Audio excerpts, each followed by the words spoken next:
Hi, yes, catastrophizing is something that's very common in depression and any kind of high functioning depression. It's where somebody and it might resonate with you where things are not going so well and but you kind of blow it out of proportion and assume the absolute worst is going to happen.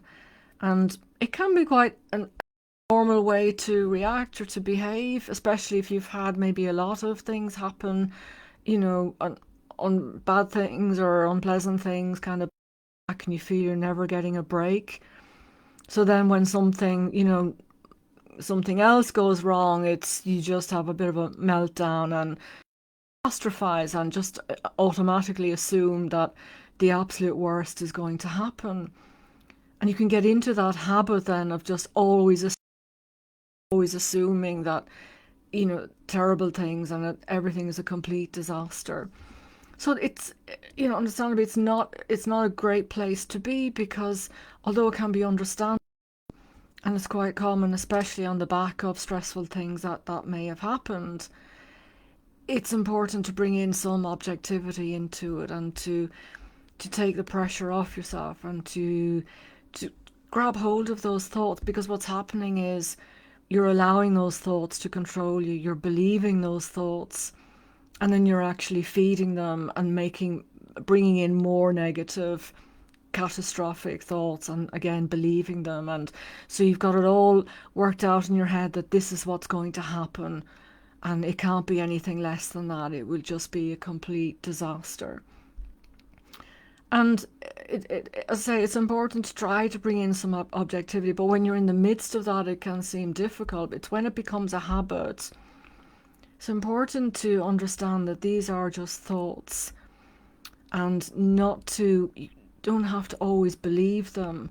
And very often the worst doesn't happen, and then it's a sense of, but it's normal to feel to sort of expect the worst, and then you won't be disappointed and you feel better because the worst hasn't happened and it's been okay in the end. But it does put yourself, your mind, and your body through a lot of stress. And it's not a pleasant place to be when you're in that moment of, or that situation of catastrophizing.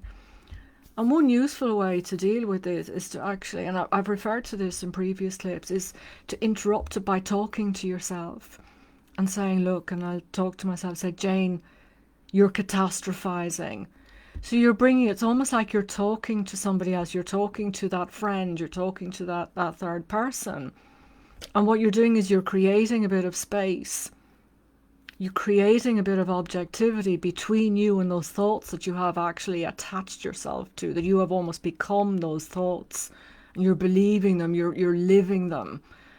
And you have to create some distance between yourself and those thoughts. And by talking to yourself and saying, stop, you're catastrophizing now, and to take a breath, and it encourages you to see your thoughts for what they are, and it creates that bit of space.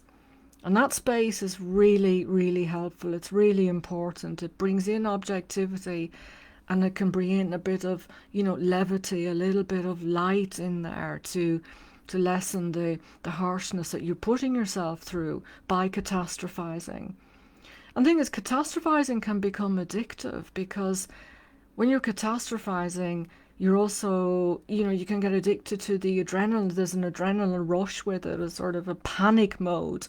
So that's something else to be aware of, but I'm not necessarily dealing with that at the moment. But it can it can be a contributing factor as to why can become a habit and people can become addicted to it.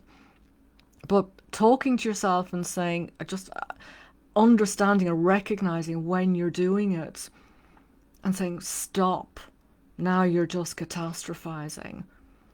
And actually say that to yourself, or even say it in your head or whatever. It's better to say it out loud so you're talking to yourself.